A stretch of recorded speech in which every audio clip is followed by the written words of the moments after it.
सो Britain, एक हमने कल ब्रिटेन की बात की, इंडिया की बात की, है ना, कि India was a colony of Britain. India British की एक कॉलोनी था, ठीक है। पैटर्न ऑफ ट्रेड जो था वो चेंज होता रहा डिफरेंट टाइम पीरियड्स में, ठीक है। जैसे हम 17th सेंचुरी की बात करें तो इंडिया क्या था उस टाइम पर, इंडिया एक्सपोर्ट कर रहा था चीजों को, ठीक है, एक्सपोर्ट कर रहा था ब्रिटेन में गुड, कॉटन टेक्सटाइल जो था इंडिया का, स्पाइसेस, कॉटन टेक्सटाइल स्पाइसेस, ठीक है। हम इस चैप्टर में सिर्फ कॉटन टेक्सटाइल की बात करेंगे, ठीक है। कॉटन टेक्सटाइल का भी लार्जेस्ट प्रोड्यूसर इंडिया ही था, और ब्रिटेन के साथ साथ बाकी यूरोपियन कंट्रीज उनको भी एक्सपोर्ट कर रहा था, ठीक है। अदर यूरोपियन कंट्रीज को भी ये एक्सपोर्ट कर रहा था, ठीक है, कॉटन टेक्सटाइल। उसके बाद नेक्स्ट जो हमारा हेडिंग है वो टेक्सटाइल का ही है कि Indian textile and world market, ठीक है। वर्ल्ड मार्केट में सिर्फ यूरोपियन कंट्रीज नहीं, अफ्रीकन कंट्रीज और भी कंट्रीज में जो इंडिया का कॉटन था वो हम एक्सपोर्ट कर रहे थे, ठीक है। सो फर्स्ट टेक्सटाइल प्रोडक्शन की हम बात करते हैं। सो अराउंड 1750 में, before the British conquered Bengal, जब तक बंगाल के ऊपर 1757 में उन्होंने फर्स्ट बैटल विन की थी, ठीक है, तो उससे पहले तक, before the battle of Bengal, India was world largest cotton producer, ठीक है, largest producer of cotton textile. तो इंडिया क्या था 1750 तक, टिल 1750 लार्जेस्ट प्रोड्यूसर किसका था, कॉटन टेक्सटाइल का। हम सिर्फ अभी कॉटन टेक्सटाइल की बात कर रहे हैं, एक एक करके फिर आयरन स्मेल्टर्स पे जाएंगे, ठीक है। So Indian textiles that had been renowned with their fine quality, बहुत फाइन क्वालिटी का समझा जाता था, विद देयर एक्विजिट क्राफ्टमैनशिप, ठीक है। तो जो भी इंडियन टेक्सटाइल था बहुत फाइन क्वालिटी का था, बहुत पूरे यूरोप में उसकी बहुत डिमांड थी, ठीक है।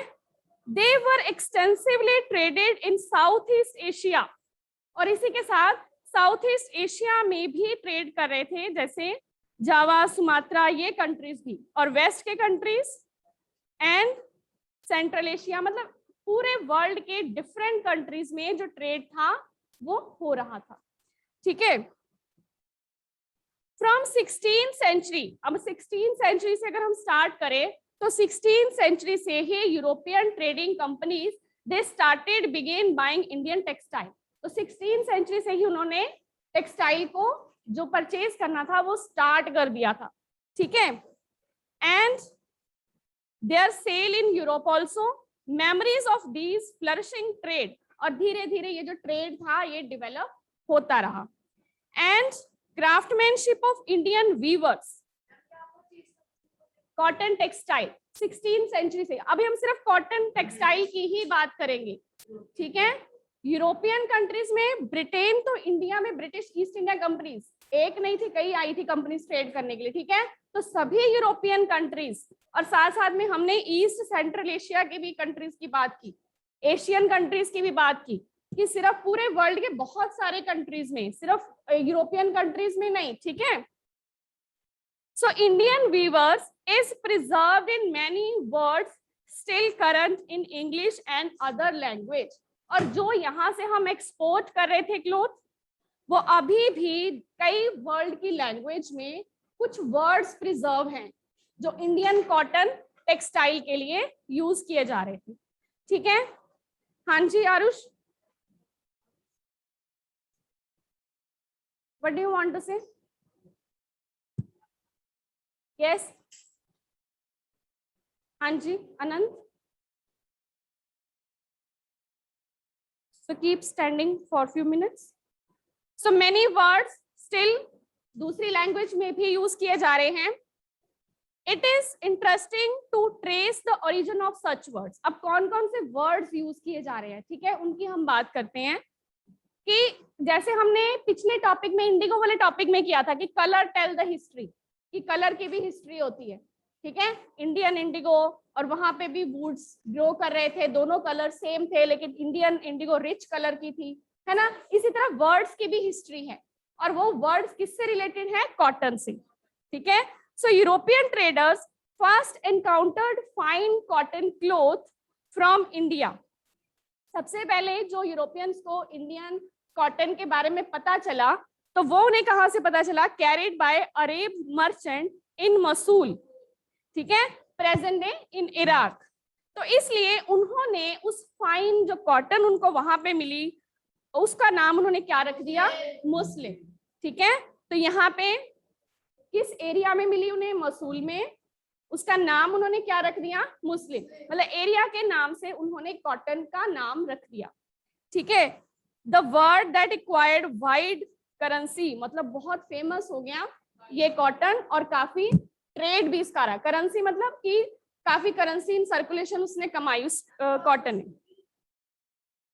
MOSUL, ठीक है। मौसूल एक प्लेस है, जैसे इराक में मौसूल प्लेस है, ठीक है, वहां पे उन्हें मिला, ठीक है, और इन्होंने उसका नाम क्या रख दिया, मुस्लिम क्लॉथ, ठीक है।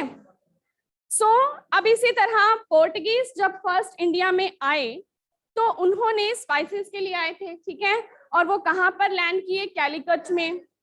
कैलिकट में उन्होंने स्पाइसेस के साथ साथ उनको कॉटन भी बहुत अच्छा लगा यहाँ का, नो, ठीक है।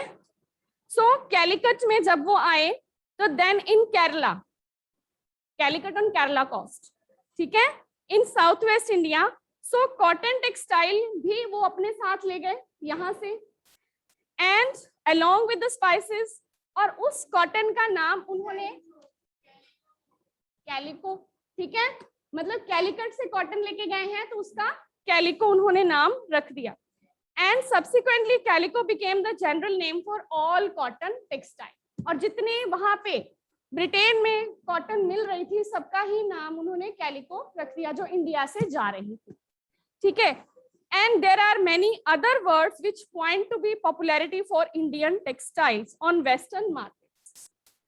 अब दूसरे भी कई वर्ड्स हैं, जैसे आपकी बुक में ये एक पेज बना हुआ है, ये एक ऑर्डर बुक है, जैसे ऑर्डर जिसपे लिखते हैं ना, ब्रिटेन से कंपनीज इंडिया में आ रही हैं, तो ये ऑर्डर लिख के लेके आ रही हैं कि हमने ये कपड़े इस क्वांटिटी में लेने हैं, ठीक है। तो ये पूरी ऑर्डर की बुक है, तो प्रॉपर रीड नहीं किया जा रहा वैसे वर्ड्स को यहाँ पे। सो इस तरह के ऑर्डर्स प्रॉपर वो लेके आते थे, ठीक है, कि हमने डिफरेंट वैरायटीज के क्लॉथ है, ये अलग अलग कॉटन क्लॉथ की वैरायटी है, कि इतने कॉटन क्लॉथ की वैरायटी वो यहाँ से लेके जा रहे थे। So there are many other words which point to the popularity. अब इस ऑर्डर में that was for 5,89,000 pieces of cloth, ठीक है, इतने क्लॉथ के पीसेस का ये ऑर्डर है। Browsing through the order you look would have been seen a list of कितनी वैरायटीज हैं, 98 वैरायटीज ऑफ कॉटन, ठीक है, कॉटन और सिल्क क्लॉथ दोनों की। So these were known by the common name in European trade as prices goods, usually woven cloth piece, ठीक है।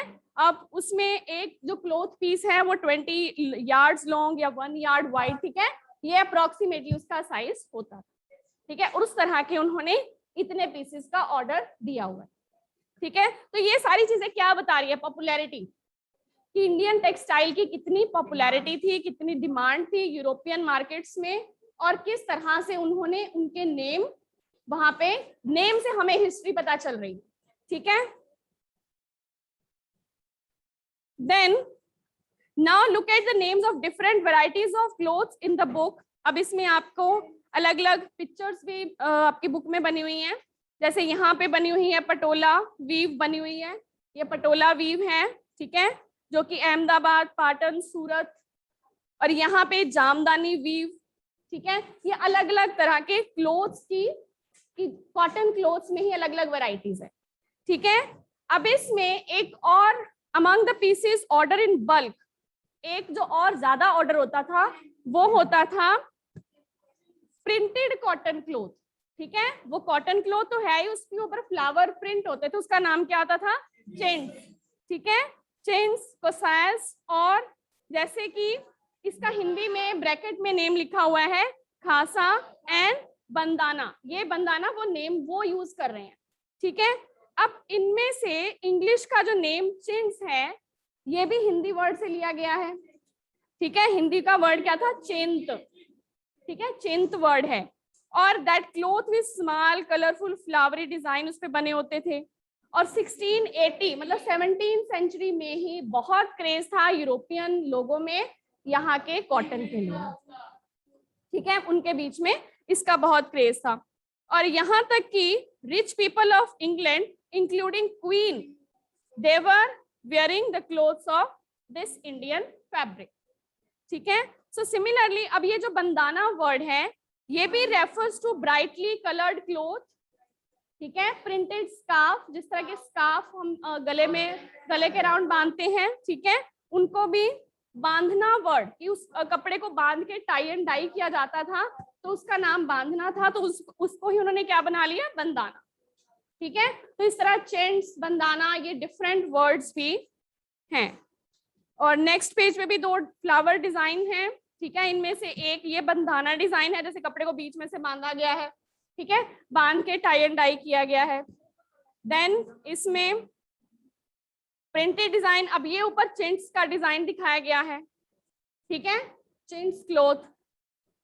तो अब ये बंधाना जैसे हिंदी में टाइंग के लिए, टाई एंड डाई के लिए यूज करते हैं, referred brightly coloured cloth through a method of tying and dyeing. ठीक है, जैसे बांध के कपड़े को फिर उसको टाई डाई किया जाता था, जब ओपन करते थे तो डिजाइन बना होता था। ठीक है, so they were other cloths in order book there were noted by the place of origin. और भी कई नेम हैं जिनके नाम क्या थे? कासिम बाजार, पटना, कैलकाटा, ये नाम ही है कॉटन की वैरायटी के।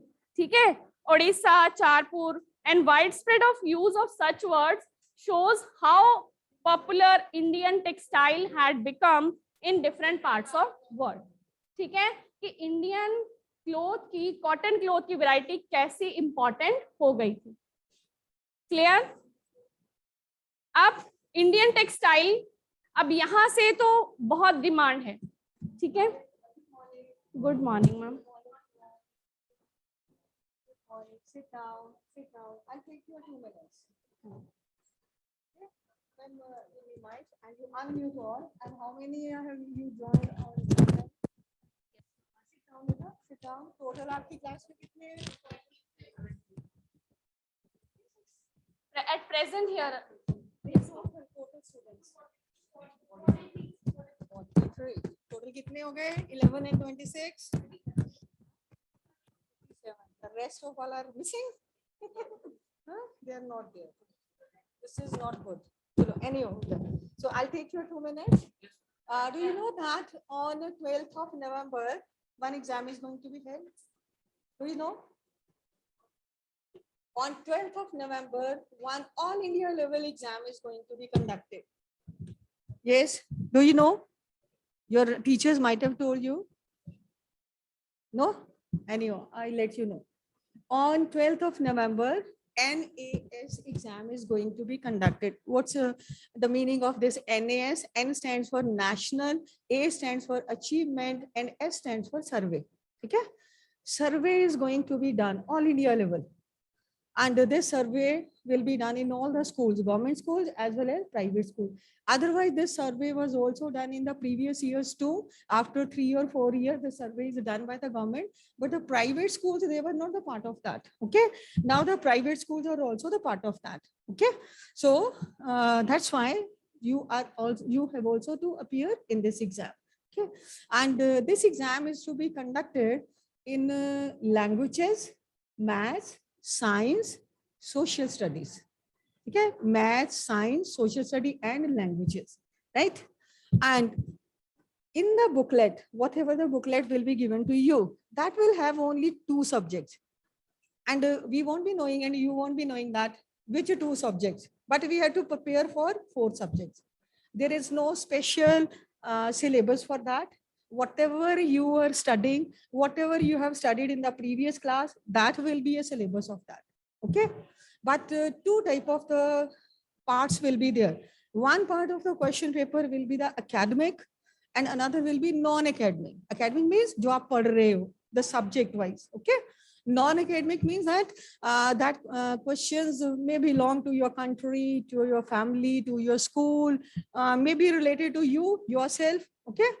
Right. So such type of, that is a non-academic type of the question. So total 47 question, okay, 1.5 an hour will be given to you, and that will be objective type test. Clear? Followed? So this will be objective type test. And also simple direct type of the question won't be there, because this survey is to be done to know about your basic understanding. So understanding type of the question, and also the knowledge application type of the question, not a direct knowledge, but your knowledge is to be tested, whatever you have, and are you able to apply in the different situations. So such type of the questions will be there. Based on that, you have to read out the questions very thoroughly, then you have to make analysis of that, then you have to answer for that. Okay, followed? But nothing is new for you. You have been doing that, and we'll give you the practice question papers too. And hopefully we'll give you tomorrow one practice paper, and you have to appear in that. 15 question आपको subject में देंगे हम, ठीक है?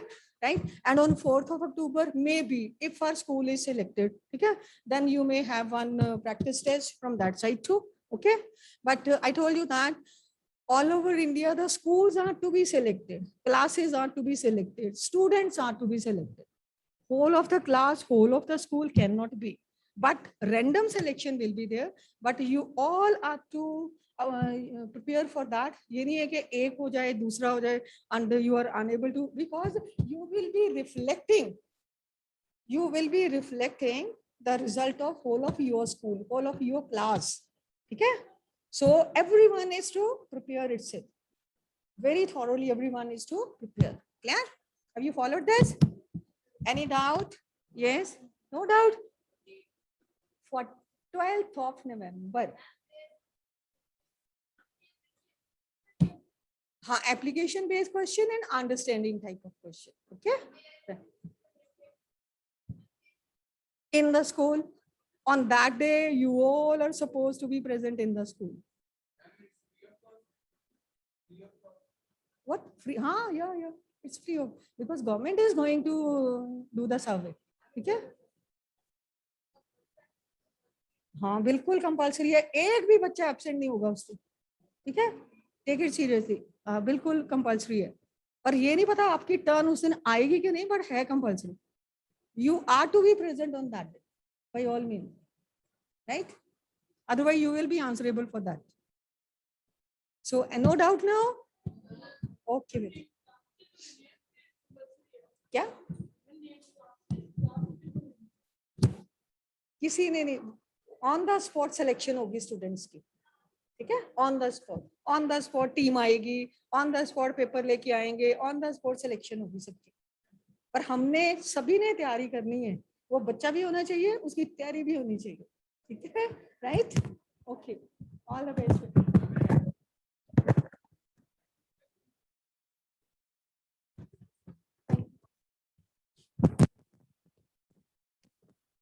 Yes, clear beta. On 12th November exam will be there. You will be present in school and you will be randomly selected. Math, science, social science and language. ठीक है? Yes, computer is not there. Rest all subjects are there. Yes, clear beta. So this is a type of survey or ma'am 12th November beta. ठीक है? Clear? बाकी randomly selections होगी. You may be selected and you are representing your school. तो ma'am ने आपको बताया है कि जो भी randomly selection होगी वो अपने स्कूल को represent कर रहे हैं. So you have to give your best. ठीक है? Okay, so let's continue with our topics. Rest instructions will be given to you. ठीक है? और मैम ने ये भी बताया कि 4th को maybe first school is selected then you will get a sample questions also.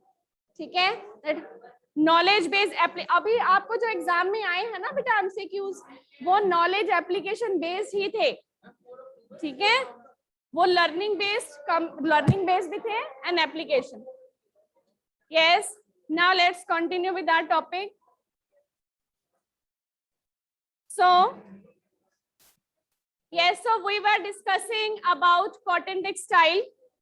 That cotton textile, it was having a great demand in European countries. Many varieties of Indian cotton textiles, they were famous there. ठीक है, from and not only in Europe but in also rest of the countries of the world, in Asia, in Central Asia. ठीक है, and these European countries, they are in which direction?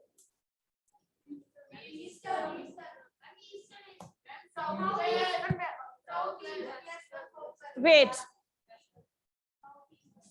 this is our earth, this is our earth, our India is here approximately. If you see the globe, our India is here, ठीक है. So then our earth is divided in, this is southern part, this is northern part. If we divide this type, this is eastern part, this is western part. Clear? ठीक है, हम British east India company बोलते हैं, तो ये नहीं कि वो ब्रिटेन ईस्ट में है. ब्रिटेन ईस्ट इसलिए बोलते हैं क्योंकि वो ईस्ट में ट्रेड करने के लिए आए थे, तो इसलिए उसको ब्रिटिश ईस्ट इंडिया कंपनी बोलते हैं. तो ब्रिटेन अगर हम कहें तो उसकी लोकेशन यहाँ पे है, ठीक है. तो ये नॉर्थ पार्ट है ऊपर, ये साउथ पार्ट है. तो ये आपको डायरेक्शंस कम से कम क्लियर होनी चाहिए. अभी जो आपके एमसीक्यूज होंगे, इसमें अगर आपके कॉन्सेप्ट्स क्लियर है ना, तो आप एमसीक्यूज का आंसर दे सकते हो, ठीक है. तो ब्रिटेन इंडिया की लोकेशन हम कह सकते हैं कि ईस्टर्न है, इंडिया ईस्टर्न कंट्री है, ब्रिटेन वेस्टर्न कंट्री भी है, और अगर हम देखें तो नॉर्दर्न हेमिस्फीयर में है, वो हम ईस्ट वेस्ट की बात कर रहे हैं सिर्फ, ठीक है. सो अब यहाँ पे different names, cotton variety has been famous, different orders book, और कई बार वो ऑर्डर्स को कंप्लीट करने के लिए 2 साल भी लग जाते थे इन स्टार्टिंग, कि वहां से मतलब लोगों को इतना ज्यादा कॉटन के लिए क्रेज था कि वो 2 साल तक वेट करने के लिए भी रेडी थे. वो ऑर्डर्स लेके आए हैं, through ships they are coming, फिर यहाँ पर ऑर्डर दे रहे हैं, रेडी करवा रहे हैं, फिर वापस लेके जा रहे हैं, ठीक है. तो कई बार 2 साल तक का टाइम भी लग जाता था. सो अब इसमें कि इंडियन टेक्सटाइल यूरोपियन मार्केट्स में पहुंच गया, ठीक है. अब यूरोपियन मार्केट्स में, अब जैसे यहाँ पर अब चाइनीज की बहुत सारी वैरायटीज आ गई हैं, तो यहाँ के जो लोकल प्रोड्यूसर हैं उनको नुकसान हो रहा है. अगर चाइनीज वैरायटी यहाँ पर आ गई है तो लोकल, ठीक है कि उसकी क्वालिटी चलो वो अच्छी नहीं है ज्यादा, ठीक है, लेकिन लोकल जो ट्रेडर्स हैं उनको कहीं ना कहीं नुकसान तो हो रहा है. सेम वे यहाँ से भी कॉटन जब ब्रिटेन में जा रहा है तो वहां के भी जो लोकल प्रोड्यूसर है उनको परेशानी होगी, ठीक है. तो वहां के लोकल प्रोड्यूसर्स को भी परेशानी होगी. क्लियर? हाँ जी, यहाँ तक क्लियर है बेटा? ठीक है, अभी हमारे पास 2-3 मिनट है तो हम एक डिस्कस कर लेते हैं. हाँ जी नव्या, स्टैंड अप बेटा. So what could be the problem with the local producers in Britain? तो यहाँ पे जो प्रोड्यूसर्स थे, यहाँ पे भी तो क्लॉथ प्रोड्यूस कर रहे थे ना, तो यहाँ के प्रोड्यूसर्स को क्या प्रॉब्लम हो सकती है? यहाँ से कॉटन जो टेक्सटाइल हैं वो अलग अलग वेराइटीज की वहां पे जा रही हैं, तो वहां के प्रोड्यूसर्स को क्या प्रॉब्लम हो सकती है? हाँ जी, यस राघव.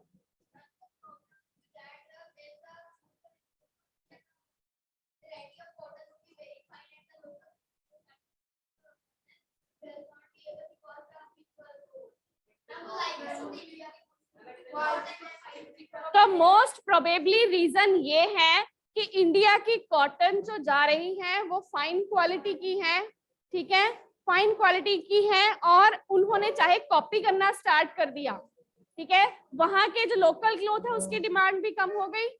उन्होंने इंडियन टेक्सटाइल की, अब जिस चीज की डिमांड है लोगों ने तो वही चीज लेनी है जिसकी वो डिमांड कर रहे हैं, उन्होंने वही, वो 2 साल के लिए वेट करने के लिए भी रेडी हैं.